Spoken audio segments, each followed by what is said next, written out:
গতকালকে একটা টেলিভিশন চ্যানেলে লাইভ অনুষ্ঠানে আমাকে এক ভদ্রমহিলা ফোনে একটা প্রশ্ন করেছে। প্রশ্নটা শুনে আমি অবাক হয়ে গেছি এবং লাইভের মধ্যে আমি বললাম যে আপনার প্রশ্নের কি উত্তর দেব, আমি তো এই প্রশ্ন নিয়ে আমি ভাবতে ভাবতে আমি শেষ হয়ে যাচ্ছি। ভদ্রমহিলা প্রশ্ন করে বলছেন যে আমার স্বামী আমাকে অনেক কষ্ট দেয়, অনেক আমার হক নষ্ট করে।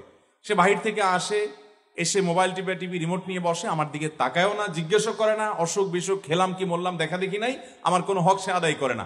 আমি নামাজ পড়তে গেলেও সে ডিস্টার্ব করে। শেষ পর্যন্ত আমার নামাজ যেতে অসুবিধা হয়, সে 2টা-3টা পর্যন্ত নানান গুনাহের কাজে লিপ্ত থাকে। তো আমার অসুবিধা হয় দেখে আমি যখন তাকে রিকোয়েস্ট করি যে আমার নামাজের সময় অন্তত আমাকে একটু নামাজটা পড়তে দাও, তখন সে বলে তুমি আরেক রুমে গিয়ে শোও। তো ভদ্রমহিলার প্রশ্নের বিষয় হলো, বলতেছে হুজুর আমার জানার বিষয় হলো এই যে আমি আরেক রুমে গিয়ে ঘুমালাম, এতে কি আমার স্বামীর অধিকার নষ্ট করলাম কিনা। আমি বললাম সুবহানাল্লাহ, এত জুলুমের মধ্যে থেকে একজন মুসলমানের চিন্তা হলো যে আমার দ্বারা কোনো জুলুম হচ্ছে কিনা, আমার দ্বারা তার কোনো অধিকার নষ্ট হচ্ছে কিনা, এর নাম মুসলমান। এটা হলো খাঁটি মুসলমানের আলামত। এই একই ভদ্র মহিলা তিনি একই টেলিফোনে আরেকটা প্রশ্ন করেছেন, বলেছেন যে আমার ছেলে আমার গায়ে হাত তোলে। ভয়ঙ্কর একটা ব্যাপার, যেখানে মা বাবার সামনে শরীরের ময়লা ধুলাবালি ঝাড়ি দেওয়াটাও রীতিমতো তাদের প্রতি অবাধ্যতার সামিল, গুনাহের সামিল। কোন সাহাবী সেই মন্ত্রী বলেছেন, সেখানে মার গায়ে হাত তোলে এক কুলাঙ্গার সন্তান। তো তিনি বললেন যে আমাকে প্রচন্ড আঘাত করার পর আমি খুব কেঁদেছি কষ্টের চোটে, যেহেতু কষ্ট হয়েছে সেজন্য আমি কাঁদলাম। আমার কাঁদার কারণে আমার সন্তানের কোনো ক্ষতি হবে কিনা হুজুর, এই হলো প্রশ্ন।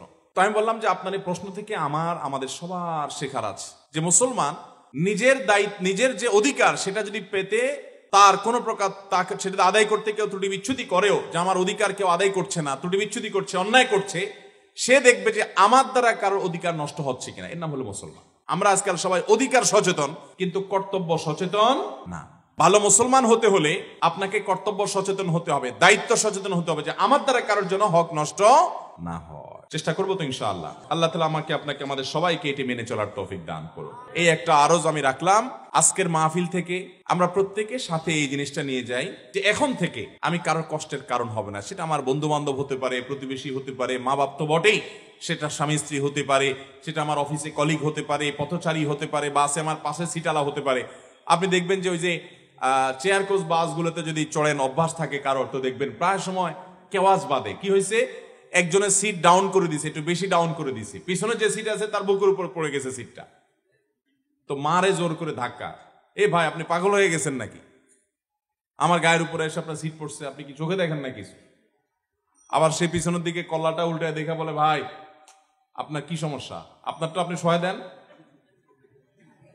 হয় কি হয় না বলেন ভাইরা আমার? আমাদের সমাজে আপনি যদি তাকান কোন জায়গায় যাবেন আপনি, আমাদের ভিতরে মনুষ্যত্ব, মানবতা, মানবিক গুণাবলী, মুসলমানের আখলাক আল্লাহর কসম ভাই হারিয়ে যাচ্ছে নাই।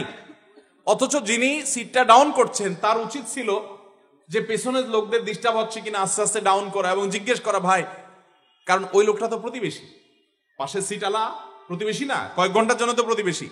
আর নবী সাল্লাল্লাহু আলাইহি ওয়াসাল্লাম বলেছেন যে ব্যক্তির কষ্ট থেকে তার প্রতিবেশী নিরাপদ থাকে না, প্রতিবেশীকে কষ্ট দেওয়া থেকে যে ব্যক্তি বিরত থাকে না, সে ব্যক্তি ইমানদার হতে পারে না।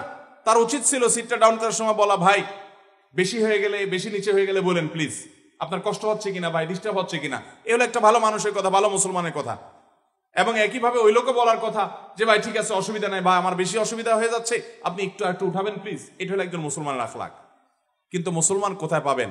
রাস্তাঘাটে আচার আচরণ দেখলে মনে হবে সব মানুষ। মুসলমান তো পরের কথা, মানুষও কিনা এটা নিয়ে সন্দেহ। এই যে কয়দিন আগে ফুটবল খেলা গেল, বিশ্বকাপ ফুটবল হলো, এই ফুটবল উপলক্ষে যে উন্মাদনা দেখা গেছে, আমাদের দেশে মূলধারার মিডিয়াতেও আপনি দেখবেন না এই বিষয়গুলোর কোনো সমালোচনা আছে। অর্থাৎ এগুলো যে দোষ অপরাধ, এগুলো নিয়ে সমাজে মানুষের কোনো চিন্তা ভাবনাই যেন নাই।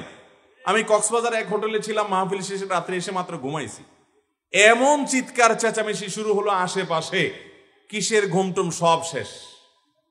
এখন আমি যে এরকম অবস্থার মধ্যে পড়েছি, আমি তো ইয়াং মানুষ, কত বৃদ্ধ মানুষ আছে, হার্টের রোগী, ওষুধ খেয়ে ঘুমাতে হয়েছে। এই যে চিৎকার কারণে মানুষগুলোর কষ্ট হচ্ছে, গভীর রাত পর্যন্ত চিৎকার চেঁচামেচি, এটা কোনো সভ্য মানুষের কাজ হতে পারে? একটা গোয়ালে যদি ধরেন 10-20টা গরু একসাথে থাকে, বা একটা চাতালে ধরেন অনেকগুলো ছাগল থাকে, বা একটা ফার্মে অনেকগুলো মুরগি থাকে একটা খোয়াড়ে, কোনদিন শুনছেন যে এরা একসাথে সবাই মিলে চিৎকার চেঁচামেচি করে আশেপাশে সবার ঘুম ভেঙে দিছে, এরকম কোনো ঘটনা শুনছেন? কোন পশুরাও এরকম কাজ করে না। আরে ভাই, তোমার আনন্দ হয়েছে বুঝলাম, তোমার আনন্দ রাত 3টা বাজে করতে গিয়ে আশপাশে মানুষের ঘুম ভাঙা দিচ্ছে, এটা কোন ভদ্রতা, এটা কোন মনুষ্যত্ব? কিন্তু আমাদের সমাজে এগুলো হয় কি হয় না বলেন? অহরহ হয়, অহরহ হয়। আল্লাহ রাব্বুল আলামিন আমাদেরকে এই সমস্ত গুনাহ থেকে বেঁচে থাকার তৌফিক দান করুন। আমরা সবাই চেষ্টা করব এবং দায়িত্বশীল থাকবো।